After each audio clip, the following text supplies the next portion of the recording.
ಧರ್ಮಸ್ಥಳ ಶ್ರೀ ಮಂಜುನಾಥೇಶ್ವರ ದೇವಾಲಯದಲ್ಲಿ ಮಹಾಶಿವರಾತ್ರಿ ಉತ್ಸವದ ಕಳೆ ತುಂಬಿದೆ.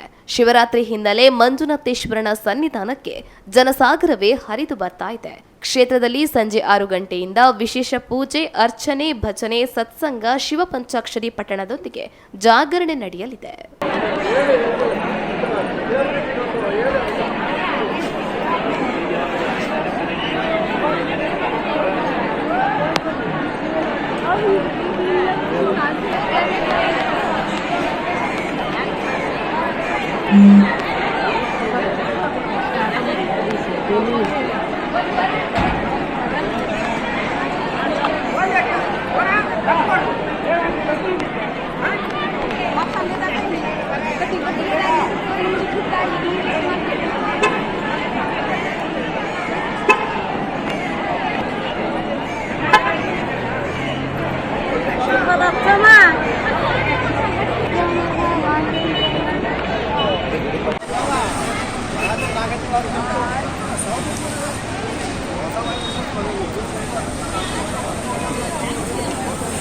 Ada.